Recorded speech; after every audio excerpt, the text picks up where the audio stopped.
নমস্কার বন্ধুরা, বাঙালি রান্নায় সকলকে স্বাগত জানাই। আজ আবারও চলে এসেছি নতুন একটি ভিডিও নিয়ে। পুরো ভিডিওটা আপনারা দেখতে থাকুন, আশা করি আপনাদের ভালো লাগবে। তো দেখতেই পাচ্ছেন আজ আমি কি রেসিপি করে দেখাবো। এই ফুলটিকে আপনারা হয়তো অনেকেই চিনে থাকবেন, আবার অনেকের বাড়িতেও এই ফুলের গাছ থাকে। তো এই ফুলটির নাম হলো সজনে ফুল। খেতে কিন্তু খুবই ভালো লাগে আর খাওয়া আমাদের শরীরের জন্য খুবই উপকার। তো এই ফুলটি ভালো করে প্রথমে ছাড়িয়ে নিতে হবে এইভাবে। তো ফুলের এই ডালগুলোকে নেব না, ফুলের এই ডালটা থেকে ফুল আর কড়িটাকে এইভাবে ছাড়িয়ে নেব প্রথমে।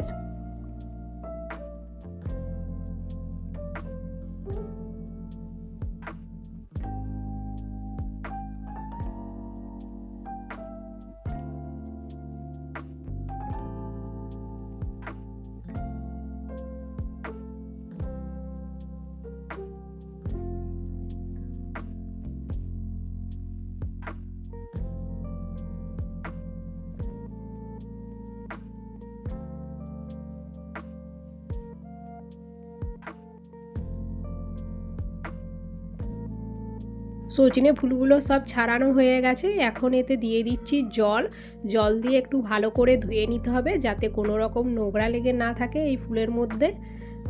আর এই সজনে ফুলের রেসিপি করতে আমার যা যা সবজি লাগবে, তো এখানে আমি কেটে সব রেডি করে নিয়েছি।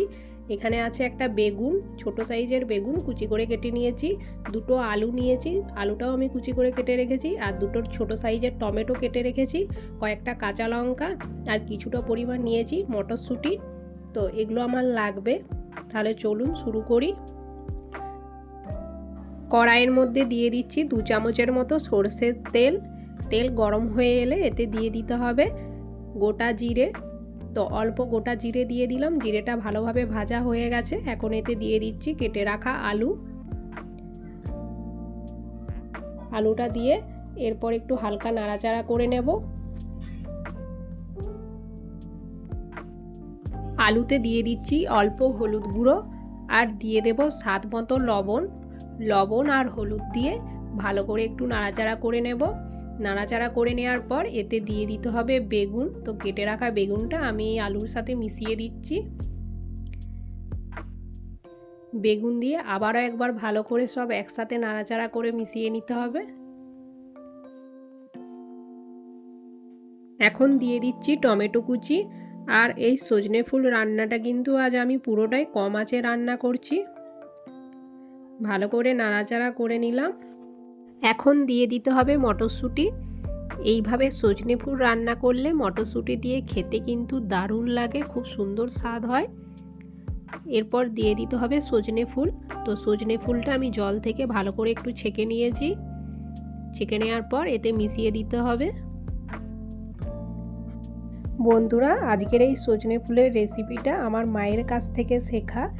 মা এইভাবে সজনে ফুল রান্না করলে খেতে দারুণ লাগে, তাই ভাবলাম ঠিক এইভাবেই আজ আপনাদের সাথে শেয়ার করি। আপনারা এইভাবে একবার বানিয়ে দেখবেন, ভাত দিয়ে খেতে দারুণ লাগে। তো সব কিছু ভালোভাবে মিশিয়ে নেওয়ার পর এখন এতে দিয়ে দিচ্ছি সরষে বাটা। তো এখানে সরষে বাটাটা অল্প দিতে হবে, কম করে দিলেই হবে। তো ছোট চামচের 2 চামচ সরষে বাটা আমি বেটেছিলাম। সরষে বাটা দিয়ে আবার একবার ভালো করে মিশিয়ে নিতে হবে। এরপর এতে দিয়ে দিচ্ছি ঝালের জন্য কাঁচা লঙ্কা। তো আপনারা চাইলে এখানে লঙ্কা গুঁড়োও দিতে পারেন, তো আমি লঙ্কা গুঁড়ো দিচ্ছি না, ঝালের জন্য আমি শুধু কাঁচা লঙ্কাই দিলাম। সব কিছু ভালো করে মিশিয়ে নেব আরও একবার। এরপর এতে অল্প একটু জল দেব, খুব বেশি না, অল্প জল দেব। তো এটা একটু শুকনো শুকনো রান্না হবে, তাই অল্প জল দিয়ে হালকা একটু নাড়াচাড়া করে নিতে হবে। এখন কম আঁচে এটা 5 মিনিটের মতো একটু ঢাকা দিয়ে রেখে দিতে হবে। তো 5 মিনিট হয়ে গেছে, তো আমি ঢাকাটা এখন খুলে নিচ্ছি। একবার ভালো করে নাড়াচাড়া করে নিতে হবে। আর অল্প চিনি দেব। তো চিনিটা অপশনাল, আপনারা যদি দিতে না চান তাও হবে। তো খুবই অল্প পরিমাণে চিনিটা দিচ্ছি। অনেক সময় সজনে ফুল খেতে একটু গোবা গোবা লাগে, তো এই চিনিটা দিলে কিন্তু গোবা ভাবটা অনেকটাই কেটে যায়। সবার শেষে দিয়ে দিতে হবে কাঁচা সরষের তেল, উপর দিয়ে অল্প একটু ছড়িয়ে দিলাম। এইভাবে কাঁচা সরষের তেল দিলে খেতে কিন্তু খুবই ভালো লাগে। তো এখন আমি এটা নামিয়ে নিচ্ছি। তো বন্ধুরা দেখুন খুবই সুন্দর হয়েছে।